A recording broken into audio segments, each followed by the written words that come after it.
Si un enfant grandit en croyant qu'il est un fardeau, il ne cherche pas seulement à être aimé, non, il finit par croire que le monde entier serait mieux sans lui. Et ça, cher ami, aucun enfant ne devrait avoir à le porter. Aucun. Pourtant, si vous avez grandi avec un parent narcissique, vous l'avez peut-être ressenti sans jamais réussir à mettre cette idée en mots. Vous voyez cette idée qui existe et qui fait extrêmement mal à entendre. Et ce n'est pas forcément qu'on vous a dit directement de disparaître. C'est beaucoup plus subtil. C'est qu'on vous a donné, jour après jour, l'impression que votre existence dérangeait.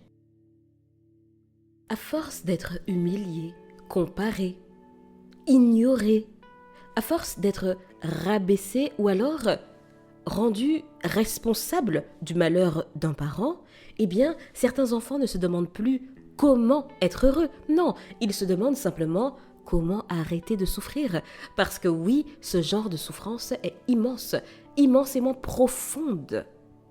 Et c'est précisément de cela que j'aimerais parler aujourd'hui. Alors, je précise que mon but ici n'est pas de vous faire peur, non, ni de vous accuser de quoi que ce soit. Derrière certaines blessures invisibles, il y a souvent une réalité que beaucoup vivent dans le silence. Et avant d'aller plus loin, j'aimerais vraiment vous dire que, voilà, quelque chose d'assez important, à savoir que si ce sujet fait écho à votre histoire, si vous vous sentez submergé aujourd'hui, sachez que vous n'êtes pas obligé de porter tout cela seul. Demander de l'aide, ce n'est jamais et ça ne sera jamais un signe de faiblesse. D'ailleurs, c'est souvent le premier acte de protection envers soi-même. Maintenant, parlons de ce qui se passe réellement. Mes chers amis, je vous fais confiance.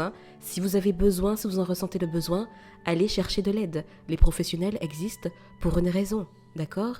Allez.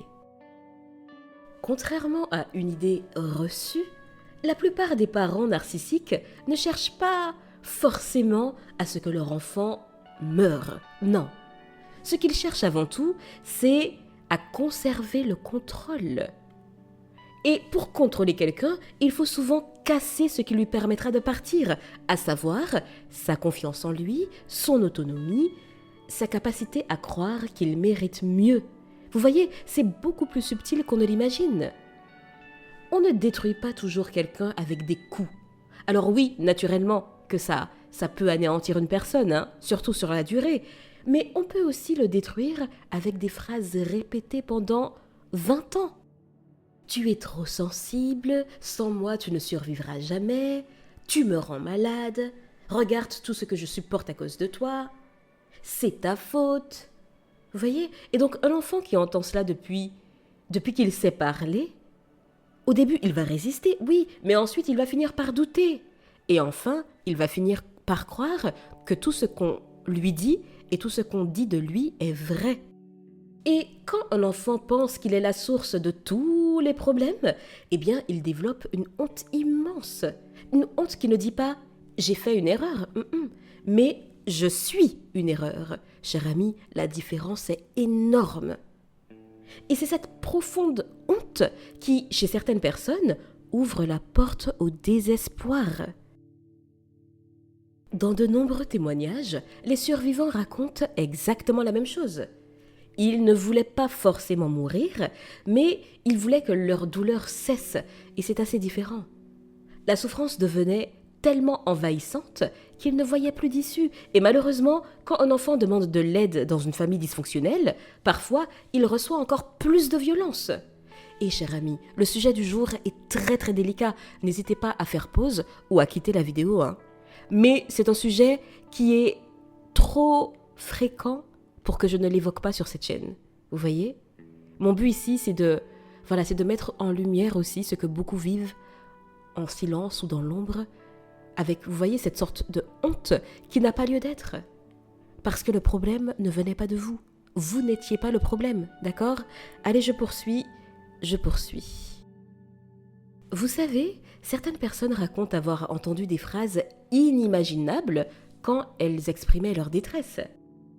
D'autres ont, malgré l'environnement, eu voilà l'audace d'exprimer un mal-être, une tristesse profonde, mais en face, on leur a dit « Ah, tu cherches juste à attirer l'attention. » Vous voyez?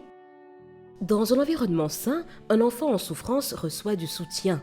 Mais dans un environnement toxique, et pire, narcissique, eh bien sa souffrance devient, elle devient parfois un reproche contre lui. Et c'est là que tout se brouille, parce que l'enfant ne comprend plus ce qu'il ressent. Il pense être le problème, alors qu'en réalité, il est simplement en train de survivre dans un environnement qui dépasse largement ses capacités d'enfant. Et d'ailleurs, dans bien des cas, beaucoup d'adultes, d'enfants devenus adultes, disent qu'ils n'ont pas vraiment eu d'enfance. Ils ont eu, oui, l'âge de l'enfance, mais ils n'ont pas eu d'enfance à proprement parler. Et si vous avez grandi dans ce type d'environnement, il y a de fortes chances que vous ayez développé une habitude dont vous ne vous rendez même pas compte, ou même plus compte. C'est que vous vous excusez d'exister. D'ailleurs, le nom de mon entreprise, Imposez-vous, point d'exclamation, c'est exactement ça. Enfin, le nom de mon entreprise, mais aussi de ma chaîne YouTube principale. C'est une invitation à cesser de vous excuser d'exister. Autre conséquence, c'est que vous vous excusez quand quelqu'un vous bouscule. Vous vous excusez d'avoir des émotions, de poser une question. Excusez-moi de poser cette question, mais... Ou alors une autre version, c'est « ma question sera peut-être bête, mais... » Vous vous excusez de demander un service, comme si au fond de vous, une petite voix répétait sans cesse « Je dérange ». Mes chers amis, cette voix n'est pas née avec vous, hein. Elle a été construite. Parce qu'un enfant ne remet presque jamais son parent en question. D'abord, il va remettre sa propre valeur en question. Quand votre parent vous fait croire que tout, mais absolument tout, est votre faute, vous ne vous dites pas « Non, mais mon parent est injuste ». Vous vous dites « Je dois être un mauvais enfant ». Et c'est beaucoup plus simple pour le cerveau d'un enfant de croire qu'il est mauvais que d'accepter que la personne censée le protéger soit dangereuse. Cette illusion lui permet de continuer à espérer. Parce que si je suis le problème, alors peut-être qu'en devenant plus sage, plus gentille, plus discrète, plus performant ou plus parfaite, eh bien je serai enfin aimée. Mes chers amis, non, je l'ai dit, je le redis, je le répète, ce n'était pas vous le problème. Voilà pourquoi tant d'enfants de parents narcissiques deviennent des adultes épuisés. Ils passent leur vie entière à essayer de mériter un amour qui n'a jamais dépendu d'eux. Ils obtiennent un diplôme, ce n'est jamais assez. Ils décrochent un excellent travail, on leur explique qu'ils ont eu de la chance. S'ils achètent une maison, alors en plus félicitations dans l'économie actuelle, on leur dit on va critiquer la couleur des murs. Et puis, s'ils deviennent parents, on leur explique qu'ils élèvent mal leurs enfants, comme s'ils étaient bien placés pour parler. Enfin, peu importe ce que vous accomplissez, l'objectif n'est pas de reconnaître votre réussite, non, c'est que vous restiez en quête de validation. Parce qu'une personne qui doute constamment d'elle-même est beaucoup plus facile à contrôler. Et cher ami, j'aimerais que vous reteniez cette phrase. Un parent narcissique n'a pas besoin que vous échouiez. Il a simplement besoin que vous ne croyiez jamais pleinement en votre réussite, jamais pleinement en vous.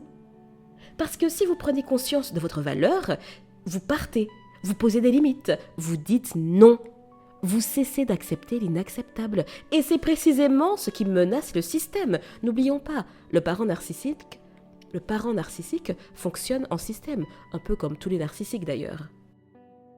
Beaucoup de survivants me disent la même chose.